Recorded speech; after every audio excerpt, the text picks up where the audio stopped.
Hello friends, welcome to Kavya's cooking channel. ಇವತ್ತು special recipe ಮಜ್ಜಿಗೆನಲ್ಲಿ ಅಕ್ಕಿ ತರಿನ ನೆನೆಸಿ ಉಪ್ಪಿಟ್ಟು ಯಾವ ರೀತಿ ಮಾಡೋದು, ಮಜ್ಜಿಗೆ ಉಪ್ಪಿಟ್ಟು ಅಂತ ನೋಡ್ಕೊಳ್ಳೋಣ. ನಾನಿಲ್ಲಿ ಸುಮಾರಾಗಿ ಒಂದು 2 ಕಪ್ನಷ್ಟು ಅಕ್ಕಿ ತರಿ ತಗೊಂಡಿದ್ದೀನಿ. ಇವಾಗ ಇದನ್ನ ಚೆನ್ನಾಗಿ ಒಂದು 2 ಸಲ ನೀರಿನಲ್ಲಿ ವಾಶ್ ಮಾಡ್ಕೊಬರೋಣ. ನೋಡಿ, ಇವಾಗ ಇದನ್ನ ಒಂದು 2 ಸಲ ಚೆನ್ನಾಗಿ ವಾಶ್ ಮಾಡ್ಕೊಂಡಿದ್ದೀನಿ ನಾನು. ಇವಾಗ ಇದಕ್ಕೆ ಮಜ್ಜಿಗೆ ಹಾಕೊಂಡು ಇಡ್ಲಿ ಹಿಟ್ಟಿನ ಹದಕ್ಕೆ ಕಲಿಸ್ಕೊಳ್ಳೋಣ. ನಾನು ಮೊಸರು ಯೂಸ್ ಮಾಡ್ತಾ ಇಲ್ಲ, ಇಲ್ಲಿ ಮಜ್ಜಿಗೆ ತೊಗೊಂಡಿದ್ದೀನಿ.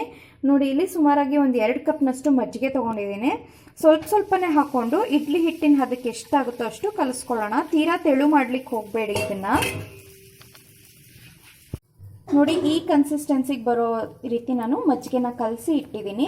ಇವಾಗ ಇದನ್ನು ನಾನು ಓವರ್ ನೈಟ್ ಸೋಕ್ ಮಾಡಿ ಇಡ್ತಾ ಇದ್ದೀನಿ.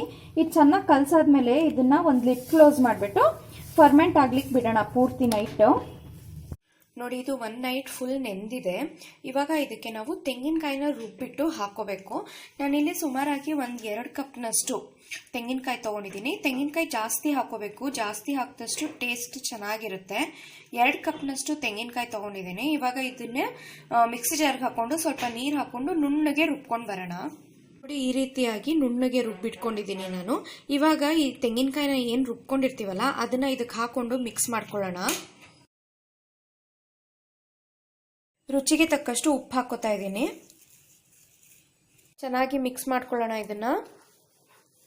ಈ ರೀತಿ ಉಪ್ಪು ಮತ್ತೆ ತೆಂಗಿನಕಾಯಿ ಮಿಕ್ಸ್ಚರ್ ಎಲ್ಲ ಚೆನ್ನಾಗಿ ಮಿಕ್ಸ್ ಮಾಡಾದ್ಮೇಲೆ ನಾನು ಒಂದು ಪಾತ್ರೆನ ಗ್ರೀಸ್ ಮಾಡಿಬಿಟ್ಟು ಅದಕ್ಕೆ ಮಿಕ್ಸ್ಚರ್ ಹಾಕೊಂಡಿದ್ದೀನಿ.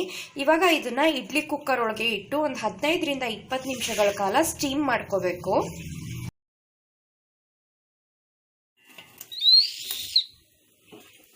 ನೋಡಿ, ಈ ರೀತಿಯಾಗಿ ನಾನು ಸ್ಟೀಮ್ ಮಾಡಾದ್ಮೇಲೆ ಈ ರೀತಿಯಾಗಿ ಉದ್ರುದ್ರಾಗಿ ಮಾಡ್ಕೊಂಡಿದ್ದೀನಿ. ಇದನ್ನ ನಿಮಗೆ ಒಟ್ಟಿಗೆ ಪಾತ್ರೆಯಲ್ಲಿ ಹಾಕೊಳ್ಳಿಕ್ಕೆ ಆಗಿಲ್ಲ ಅಂದರೆ ಇಡ್ಲಿ ಪ್ಲೇಟ್ಸ್ ಬರುತ್ತಲ್ಲ ಅದಕ್ಕೂ ಸಹ ಇಡ್ಲಿ ರೀತಿ ಬೇಯಿಸ್ಕೊಂಡು ಆಮೇಲೆ ಇಡ್ಲಿನ ಪುಡಿ ಮಾಡ್ಕೊಂಡ್ರಾಯ್ತು. ನಾನಿಲ್ಲಿ ಒಂದು ಪಾತ್ರೆಗೆ ಒಂದು 3ರಿಂದ 4 ಟೇಬಲ್ ಸ್ಪೂನ್ನಷ್ಟು ಎಣ್ಣೆ ಹಾಕಿದ್ದೀನಿ. ಎಣ್ಣೆ ಬಿಸಿಯಾಗಿದೆ. ಇವಾಗ ಇದಕ್ಕೆ ಒಗ್ಗರಣೆ ಸಾಮಾನು ಹಾಕೋತಾ ಇದ್ದೀನಿ. ಸಾಸಿವೆ, ಜೀರಿಗೆ, ಕಡಲೆಬೇಳೆ, ಉದ್ದಿನಬೇಳೆ. ಇದೊಂದು 10 ಸೆಕೆಂಡ್ ಅಷ್ಟು ಫ್ರೈ ಮಾಡ್ಕೊಳ್ಳೋಣ ಚೆನ್ನಾಗಿ. ಸಾಸಿವೆ ಜೀರಿಗೆ ಎಲ್ಲ ಚಟಪಟ ಅಂತ ಇದೆ. ಇವಾಗ ಇದಕ್ಕೆ ಕರ್ಬೇವಿನ ಸೊಪ್ಪು ಮತ್ತೆ ಹಸಿಮೆಣಸಿನಕಾಯಿ, ಖಾರಕ್ಕೆ ಎಷ್ಟು ಬೇಕೋ ಅಷ್ಟು ಹಾಕೊಳ್ಳಿ. ಹಸಿಮೆಣಸಿನಕಾಯಿ ಹಾಕಿ ಒಂದು 2ರಿಂದ 3 ನಿಮಿಷಗಳ ಕಾಲ ಚೆನ್ನಾಗಿ ಬಾಡಿಸ್ಕೋಬೇಕು. ಅದೆಲ್ಲ ಸ್ಕಿನ್ ಎಲ್ಲ ವೈಟ್ ಆಗೋವರೆಗೆ ಚೆನ್ನಾಗಿರುತ್ತೆ ಒಗ್ಗರಣೆಲ್ಲೇ ಬೆಂದ್ರೆ ಇದು.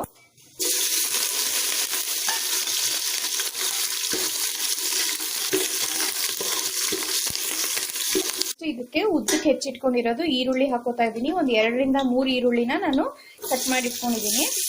ಈರುಳ್ಳಿನೂ ಅಷ್ಟೇ ಸ್ವಲ್ಪ ಕಲರ್ ಚೇಂಜ್ ಆಗೋವರೆಗೆ ಚೆನ್ನಾಗಿ ಬಾಡಿಸ್ಕೊಳ್ಳೋಣ. ನೋಡಿ, ಈರುಳ್ಳಿ ಎಲ್ಲ ಚೆನ್ನಾಗಿ ಕಲರ್ ಎಲ್ಲ ಚೇಂಜ್ ಆದಮೇಲೆ ನಾವಿದು ಹುಡಿ ಮಾಡಿ ಇಟ್ಕೊಂಡಿರ್ತೀವಲ್ಲ ಸ್ಟೀಮ್ ಮಾಡಿಬಿಟ್ಟು ಅದನ್ನ ಹಾಕೋತಾ ಇದ್ದೀನಿ. ಇದಕ್ಕೇನು ಎಕ್ಸ್ಟ್ರಾ ಉಪ್ಪು ಹಾಕೋ ಅವಶ್ಯಕತೆ ಇಲ್ಲ. ನಾವು ಅಕ್ಕಿ ತರಿಗೆನೆ ಉಪ್ಪು ಹಾಕಿ ಬೇಯಿಸ್ಕೊಂಡಿರ್ತೀವಿ. ಸೊ ಇದನ್ನ ಇವಾಗ ಚೆನ್ನಾಗಿ ಒಗ್ಗರಣೆಯಲ್ಲಿ ಹೊಂದ್ಕೊಳ್ಳೋ ರೀತಿಯಾಗಿ ಮಿಕ್ಸ್ ಮಾಡ್ಕೊಳ್ಳೋಣ. ತುಂಬ ಡಿಫ್ರೆಂಟ್ ರೆಸಿಪಿ ಇದು. ನಮ್ಮ ಮನೇಲಂತೂ ಮಾಡ್ತಾ ಇರ್ತಾರೆ. ಟ್ರೆಡಿಷ್ನಲ್, ನಾವು ಚಿಕ್ಕ ವಯಸ್ಸಿಂದ ನಾವು ಇದನ್ನು ಮಾಡ್ತಾ ಇದ್ರು ನಮ್ಮ ತಾಯಿ ಎಲ್ಲ. ಸೊ ಇವಾಗ ಇದನ್ನು ಚೆನ್ನಾಗಿ ಮಿಕ್ಸ್ ಮಾಡ್ಕೊಳ್ಳೋಣ. ಇದನ್ನು ಚೆನ್ನಾಗಿ ಮಿಕ್ಸ್ ಮಾಡ್ಕೊಂಡಾಗಿದೆ. ಸಿಮ್ ಫ್ಲೇಮ್ ಮಾಡಿಬಿಟ್ಟು ಒಂದು ಪ್ಲೇಟ್ನಲ್ಲಿ ಮುಚ್ಚಿಬಿಟ್ಟು ಒಂದು 5 ನಿಮಿಷಗಳ ಕಾಲ ಬೇಯಿಸ್ಕೊಳ್ಳೋಣ ಚೆನ್ನಾಗಿ. 5 ನಿಮಿಷಗಳ ಕಾಲ ಆಗಿದೆ. ನಾನು ಸಿಮ್ ಫ್ಲೇಮ್ನಲ್ಲಿ ಬೇಯಿಸಿ ಚೆನ್ನಾಗಿ ಮಿಕ್ಸ್ ಮಾಡ್ಕೊಳ್ಳೋಣ.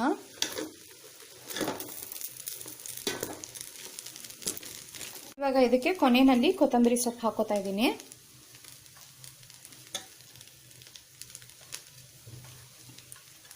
ಸ್ಟವ್ನ ಆಫ್ ಮಾಡಿಕೊಂಡು ಮಿಕ್ಸ್ ಮಾಡ್ಕೊಳ್ಳೋಣ. ಸಾಕು, ಇವಾಗ ಇದಾಗಿದೆ. ಸರ್ವ್ ಮಾಡ್ಕೊಡ್ತಾ ಇದ್ದೀನಿ. ಇವಾಗ ಇದನ್ನ ಸರ್ವ್ ಮಾಡ್ಕೊಂಡಿದ್ದೀನಿ ನಾನು.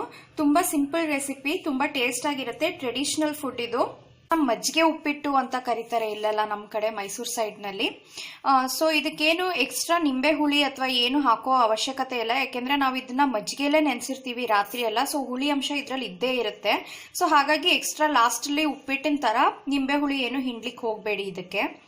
ಸೊ ಇಷ್ಟೇ ಇವತ್ತಿನ ರೆಸಿಪಿ. ಇವತ್ತು ನಾನು ಮಾಡಿದ ಸ್ಪೆಷಲ್ ಉಪ್ಪಿಟ್ಟು ರೆಸಿಪಿ ನಿಮ್ಗೆ ಇಷ್ಟ ಆದರೆ ಪ್ಲೀಸ್ ಲೈಕ್ ಮಾಡಿ, ಶೇರ್ ಮಾಡಿ, ಆ್ಯಂಡ್ ಫೈನಲ್ ಆಗಿ ನನ್ನ ಚಾನಲ್ನ ಸಬ್ಸ್ಕ್ರೈಬ್ ಮಾಡೋದಂತೂ ಮರಿಲೇಬೇಡಿ. Thank you for watching. Take care.